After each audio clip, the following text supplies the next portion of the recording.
Good day mga Choy, once again this is me Alex, of JT Rebuilder Automotive Parts Trading. Today I'm going to show you another unit that we have here at JT. So this is what we call Hello Kitty bumper design po mga Choy.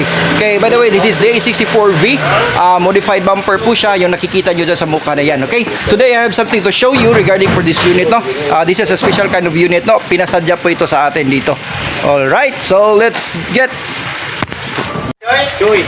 Alright, so this is the unit mga Choy. As what I have said a while ago, this is a special type of unit. Bakit kaya? So kahit po na Hello Kitty po siya, this is we installed po mud terrain po siya for off-road ride mga Choy. So ito po yung unit po natin dito, nakikita po ninyo. Okay, if ever po interested po kayo, we can make one for you po.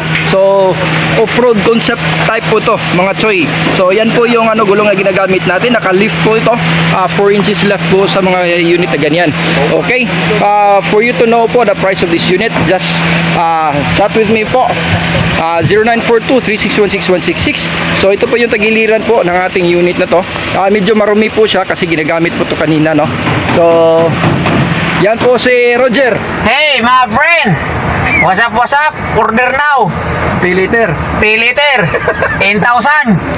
Alright, so ito po, this is captain seat mga Choy. Yung unit po natin is captain seat po to. Pasensya na po, is medyo marumi po to kasi ginagamit na test drive pa to ha. So ito po yung unit po natin. Makikita nyo, naka-captain seat po yan sa likuran mga Choy. At saka pinalagyan po yan ng fan. Kung nakabantay mo if napansin mo, pinalagyan ng fan po magkaharap sa gilid po nilagay, hindi po nyo sa roof. So yun po, kita ko sa inyo mamaya.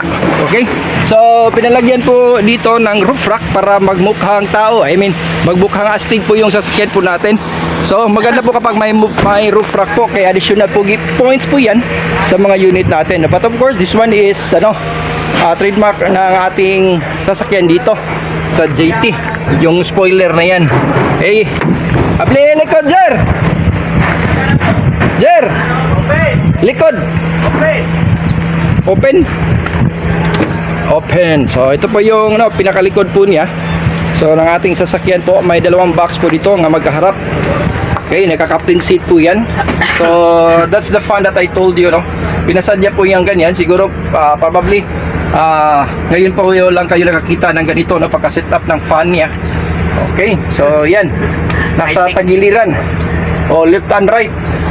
Okay, so ito, if ever po nagustuhan po yung unit na to, pwede po kayo mag-order sa atin. So kapag 2.5 yung inches at saka may 4 inches lift up po tayo. Okay, dito tayo para makita po natin yung buong unit. Iikutan natin to. Okay, tinted po yung unit po natin mga Choy. Pinalagyan po natin ng fog lamp. Yan, may fog lamp po yan. Okay, additional ilaw po kapag nababiyahe kayo sa gabi. Okay, LED po yan.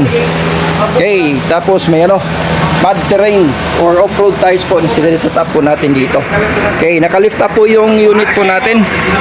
Yan. Yan po si Roger. Yung pinakapugi natin dito. Oy! Shout out. Kaway-kaway! Dito tayo sa loob. Hindi po mabili Jer. Open. Yan. Dito sa loob. Ito po yung upuan niya sa pinakalikuran po, sa second row po niya. Okay? So, yan. Nakita nyo po buong setup po ng ating off-road. Okay, brand new tires and mag rims po to mga Choy ha. Naka brand new tires and mag rims po yung mga unit po natin dito. Okay?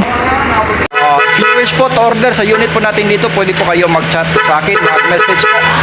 Nasa baba kay Sedo, sa likod. So, just call 0942-3616166 po. And don't forget to like and subscribe sa ating YouTube channel para always po tayo updated sa mga upload po natin sa ating video dito. Okay, hanggang dito na lang mga Choy. Maraming salamat po sa panonood. Mabuhay tayong lahat.